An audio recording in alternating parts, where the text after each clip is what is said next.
Tenemos en línea a un especialista en el tema, a un gran escritor e historiador de los años 70 en la Argentina. Yo leí todos sus libros. Comencé por Operación Traviata.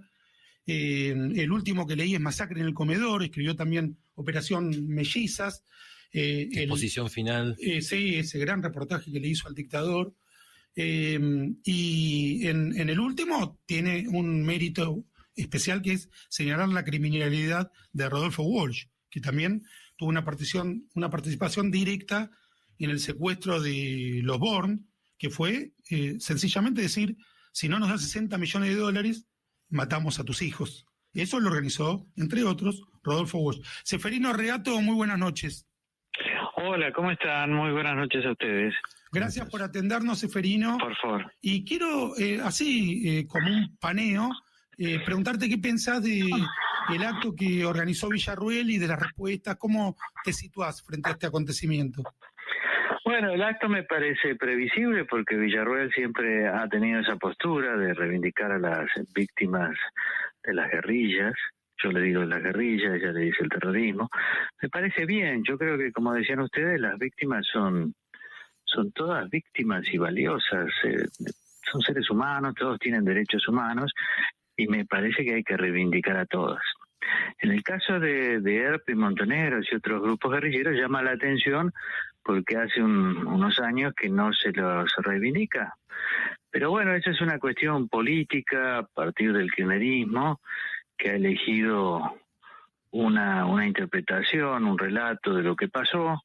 Tiene una teoría de ángeles y demonios, y lamentablemente los organismos de derechos humanos, las madres de Plaza Mayo sacaron un comunicado al respecto del sábado, hoy Carlotto, están en la misma situación, digamos. Ellos defienden la lucha de sus hijos, los guerrilleros, o sea, los para ellos militantes populares, y se desentienden de los crímenes, asesinatos que cometieron, porque aunque todavía no lo dicen, lo consideran los costos de lo que para ellos fue una guerra. Para mí no, pero las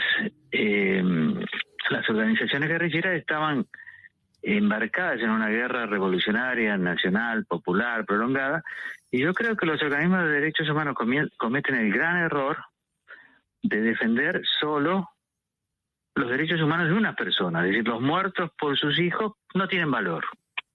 Ellos, bueno, fueron los costos de lo que pasó, ¿verdad? Y eso es ideología. Yo hoy pensaba que la ideología, como decía Marx, como conciencia falsa de la realidad, tiene eso de que te deshumaniza, es decir, los otros no los ves como seres humanos, los ves como bestias. Perdón, Seferino, me parece un debate epistemológico interesante cuando hiciste la distinción, entre guerrilla y terror.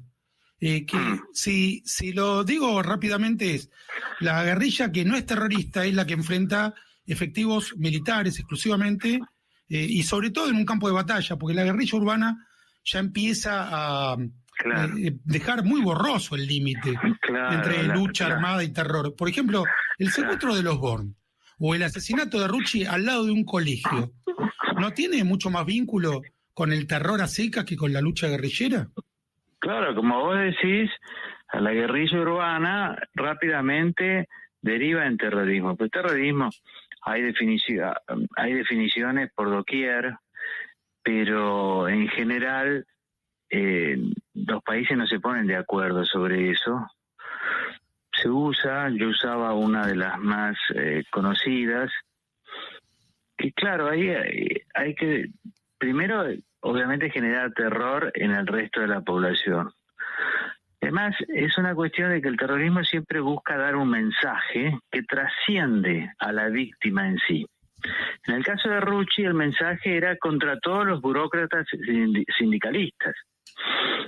En el caso del comedor de la Policía Federal, en la planta baja, también es un acto de terrorismo. Yo creo que ya una bomba en general es un acto de terrorismo, porque se trata de dar un mensaje a personas que trascienden las víctimas en sí, porque no era que querían matar al sargento Juan Paulic en la Policía Federal, no lo conocían. Lo que querían era mandar un mensaje. Ahí está el tema del terrorismo. En el caso de las guerrillas rurales o que es más borroso el tema. Yo hablo de guerrillas porque en general a mí yo trato de escribir para un público diverso, trascender las grietas, más allá de si lo logro o no. Y entonces uso un lenguaje que sea un poco más neutral. Pero hay casos de guerrilla que sí que son terrorismo explícito, ¿no? Seferino, hablando... Perdón, Miguel, anda, adelante. Bueno, no, ¿qué haces, Seferino? ¿Cómo estás? ¿Qué sabemos, si es que sabemos algo más de Victoria Villarroel, digamos? Sabemos de su militancia, de sus posiciones, cercanía con Videla, algunos le adjudican algún tipo de vínculo con gente cercana de Chicolat. ¿Hay algo más de eso o simplemente es alguien? A ver. Yo me acuerdo que la primera vez que la vi fue cuando estaba para escribir el libro sobre el atentado contra Rucci. Sí. No tenía ella mucha información sobre eso, pero después sí, ella sí tenía mucha información sobre el atentado contra el comedor de la Policía Federal. Sí. Y a mí me acercó varios parientes de víctimas, porque fíjate, esas víctimas estaban tan invisibilizadas, digo, los familiares de los muertos, y habían sufrido tanto que ninguno quería hablar. Tremendo, sí. Sufrían en silencio. Lo mismo que una de las participantes en el acto de ayer, que es la mamá de una estudiante de 18 años que iba a la Universidad de Belgrano, explota una bomba y muere. Esa señora no quería hablar. Es un milagro que hable ahora, como mucho, porque lo que tiene de perverso la ideología al invisibilizar los muertos de las guerrillas es que los familiares se consideran, porque son tratados como ciudadanos de segunda clase, y ya ocultan lo que les pasó porque inconscientemente creen que algo malo han hecho, porque no han tenido ninguna reparación económica ni tampoco una reparación judicial. No son nombrados nunca. No hay una placa, iba a decir una puta placa, pero sí, una placa sobre los 23 muertos en el comedor de la Policía Federal, en esta ciudad que hay placas para todos. Entonces, eso es lo perverso, y por ello yo creo que esto del acto de Villarroel de ayer, y va a haber otros actos, es algo ineludible. Va a pasar, porque esto es como, ¿te acordás antes con las víctimas de la dictadura? No es que vos lo puedas decir por decreto, mire, hasta acá no se investiga más. Eso es política, pero el dolor de los parientes continúa y primero se transformó en juicio por la verdad, después con el kirchnerismo en juicios verdaderos. Es decir, no se puede ocultar el dolor de las víctimas y de sus parientes por una cuestión política. Por más fuerza que haya tenido el kirchnerismo, vos fíjate cómo salen. Y esto hay que enfrentarlo. Esto es una cuestión de enfrentar. Seferino, acá te habla Gonzalo Garcés, ¿cómo estás? ¿Cómo estás? Después del acto de Villarroel, que dicho sea de paso se hace todos los años, lo que pasa es que ahora llama más la atención por las elecciones y por la preeminencia que alcanzó Milei, pero esta es mi pregunta. Después de ese acto, muchos en la izquierda dijeron que se busca reflotar la teoría de los dos demonios, como sobreentendiendo que eso, sin necesidad de explicarlo, es algo horroroso. Y yo tengo mis dudas y tenía muchas ganas de preguntarte, ¿qué opinión tenés vos sobre la famosa teoría de los demonios? ¿Qué tan lejos o qué tan cerca está de tu idea de la verdad? ¿Y qué pensás de que se use como mala palabra? Mirá, yo cuando escribo me pasa lo mismo que Marcelo. Yo trato de concentrarme en los hechos históricos, dar todos los hechos, poner bien las fechas. Para mí es importante lo de las fechas, cuándo sucedieron las cosas, cómo se dieron, en fin. Y no me concentro en a qué teoría puede abonar eso, porque si no, no haría periodismo histórico, haría otra cosa, haría un periodismo militante, diría, bueno, voy a tomar determinados hechos y no todos. Fíjate que lo de Videla es la primera vez que Videla confiesa el plan sistemático para acabar con miles de personas que no podían ser llevadas a juicio, no, según ellos, no podían ser fusiladas, pero que había que matar. Es la primera vez que él lo dice con estas palabras. La justicia había llegado a la misma conclusión, pero no a partir de la confesión de Videla, que fue el dictador principal. Entonces, yo ahí, cuando hago ese libro, no estoy mirando a ver qué teoría favorece, porque ese no es mi trabajo. Después hay varias teorías. La teoría de los dos demonios, yo no estoy de acuerdo, porque equiparar un demonio con otro me parece un error, pero tiene muchos adeptos, yo no. La teoría de un demonio solo tampoco me gusta, es la teoría kirchnerista una parte. La otra teoría kirchnerista, que es la verdaderamente kirchnerista de los organismos de derechos humanos, es de ángeles y demonios. Es decir, de un lado había militantes que, en fin, sus sueños justificaban cualquier método, y del otro lado había unos demonios. Esa es la teoría para mí kirchnerista básica. Ahora, cuando te dicen la teoría de los dos demonios, yo no sé, Villarruel, qué piensa en realidad sobre esto. Lo que yo sí sé es que esto que hizo ayer me parece absolutamente necesario y que hay que tomarlo como algo que no se saldó y que es injusto que haya tantos argentinos que estén en el olvido. Me parece que eso hay que enfrentarlo de una vez y habrá que, los que no piensan así, tolerar, por ejemplo, algo que me parece lógico, una ley de reparación material para los familiares de las víctimas. ¿Por qué no?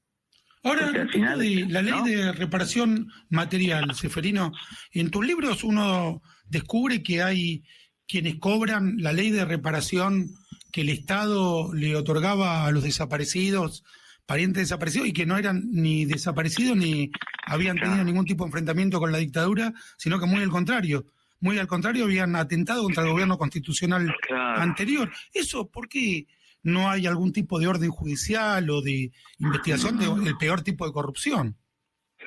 Sí, pero ¿sabes qué pasa? Yo creo que el kirchnerismo hizo lo que hizo con el aval de muchos diputados de la oposición. A mí me pareció siempre un horror subvertir de alguna manera el concepto de los decretos de Alfonsín, que Alfonsín tan valientemente firmó en 1983 creando la CONADEP. La CONADEP era para investigar los casos de desaparecidos durante la dictadura. Con el kirchnerismo se amplió en el tiempo, se amplió para atrás hasta el 55, y eso fue gracias a sucesivas leyes, donde la gran mayoría votó a favor, por no decir todos. Y ahí votaron radicales, Isla Vedra, además, Paulo Alfonsín, Ricardito Alfonsín, Cobos, como personajes del PRO, como Pinedo y demás. Es decir, hubo un momento en que el kirchnerismo convenció a todos de que lo que estaba bien era hacer lo que ellos decían, ¿no? Y esto habilitó, como no hubo control de nada, pasa lo de siempre. No hay control, entonces aparecen los estudios jurídicos, aparecen los vivos, que cobran cosas que no le corresponden porque no hay control de nada. Yo creo que hay relativamente pocos casos por la falta de control que hay. Ceferino, ¿nos esperas que pase el informativo y seguimos con la charla? ¿Podés? ¿Cómo no? 1.000.000 de gracias. Vamos a Mitre Informa primero y volvemos con Ceferino Reato y con este tema pungente. Seguimos dialogando y reflexionando con Ceferino Reato, autor, entre otros muchos libros, sobre la década del 70 y sobre el terrorismo insurgente argentino de esas mismas décadas, 60, 70, por ejemplo, Masacre en el Comedor, su más reciente título. Ceferino, yo en el año 2016, durante la gestión Macri, visité el Parque de la Memoria, que está sobre la Costanera, me pareció un disparate lleno de imprecisiones, con falsedades, con una tendenciosidad política que no reflejaba la masacre de la dictadura, sino la lectura kirchnerista, incluso pre-kirchnerista ya tenía algo de kirchnerista, pero además explícitamente había un documental que pasaban que era una geografía de Néstor Kirchner, que no tiene nada que ver con el periodo. Y me imagino que debe ser muy difícil llegar con la verdad a esos verdaderos monumentos de falsedades, pero ¿sería pensable, deseable generar algún tipo de memorial institucional que refleje lo que no se contó o que precise lo que ocurrió en la época? Sí, supongo que las dos cosas que van a hacer siempre que gane Milei, que todavía eso hay que ver porque falta mucho para las elecciones, ¿no? Y estamos a ciegas porque no se puede creer en las encuestas, ¿no? Entonces, yo creo que si ganan, ellos van a impulsar una ley muy clara que es de reparación económica a los familiares de las víctimas de las guerrillas, y la otra va a ser un memorial lo más parecido posible al Parque de la Memoria. Creo que eso de cajón porque es algo que es lo que han pedido siempre. Veremos si intentan alguna otra cosa, pero en todo caso yo creo que, bueno, los países avanzan así, medio los tumbos, cuando tienen que cerrar heridas tan graves como las de los 70. Uno le gustaría que no se usaran, y yo creo que el problema nuestro es que hay grupos políticos que han usado esto, el kirchnerismo me parece lo más nítido, para hacer política en el presente, porque lo que hace Néstor y sobre todo Cristina es reivindicar a la generación, entre comillas, diezmada, porque ellos se proponen como los sucesores de esa generación, quienes encarnan los ideales de los 70, de una sociedad más justa y demás, todo eso que es relato, porque el relato no es sobre la historia, es sobre el presente. Eso es lo que la oposición al PRO y a los radicales le cuesta tanto entender, que cuando hablamos de los 70, cuando los Kirchner hablan de los 70, no hablan de la historia, hablan del presente. Yo estoy haciendo un trabajo y lo que se ve bastante claro es que esta parte de la cultura, lo que se llamaba alguna vez la batalla cultural, el no peronismo no lo tiene claro. El peronismo siempre ha nacido así como un movimiento que buscaba ser un movimiento cultural.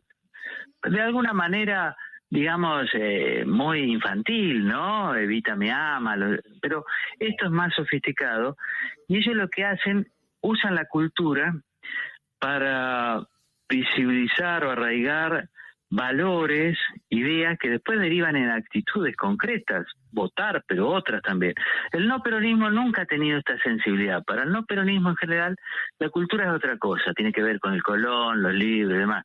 Eso es una parte importante, pero en la política cuenta mucho ese aspecto de la cultura política que al peronismo, y ahora el peronismo está dominado por el kirchnerismo, hasta ahora por lo menos, eso lo tienen siempre presente. El no peronismo no se da cuenta que es relatado por el relato. Ellos creen que son inmunes y por eso lo ves a los radicales, Cobos y demás, pero también al PRO, Pinedo y demás, votando esas leyes. Yo decía desde afuera, digo, pero esta ley los están volviendo a ellos no se dan cuenta, ellos creen que esto no los incumbe.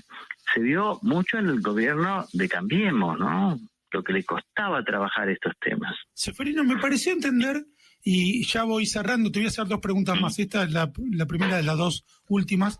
Sí. Me pareció entender que vos considerás que en los 70 no hubo una guerra entre ERP y Montoneros y el ejército argentino o el Estado argentino. Yo en enero de este año tuve a un colega tuyo, Pablo Ansaldi, que escribió un libro muy, muy significativo que es Los 70 a fondo, y debatimos este tema también.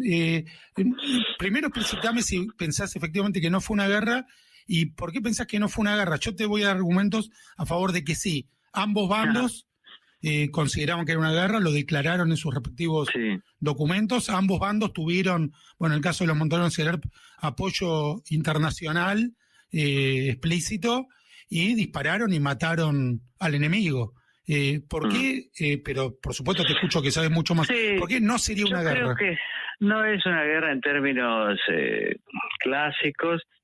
Puede haber sido en otros términos. Es una cuestión que nunca me planteé por la misma razón de las teorías, además, que yo voy a investigar ciertos hechos.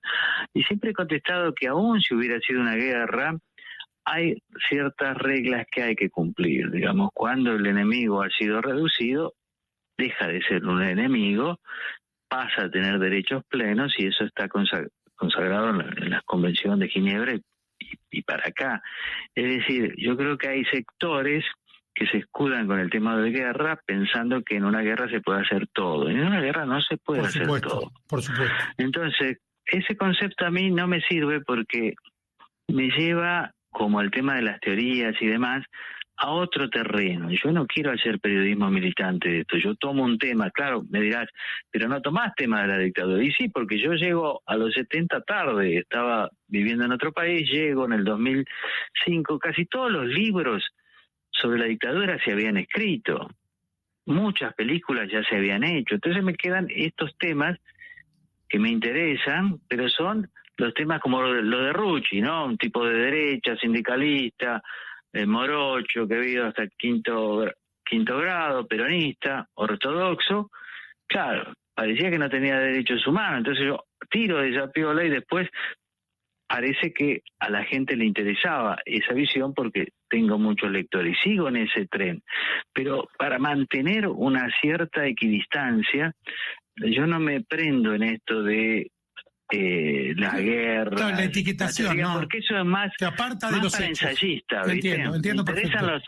Y ¿sabés qué? También es algo que me permite estar, creo yo, poco contaminado de toda esta discusión, que yo entiendo a dónde van, pero no es ese mi camino. Por eso yo creo que probablemente, si esto cambia la mano como parece, no es que yo voy a después a tener una posición cómoda con las nuevas versiones, porque voy a tratar siempre de hacer un periodismo centrado muy en los hechos. Pero eso, claro, vos dirás, es un poco del desierto lo que te ocurre a vos, a Marcelo también.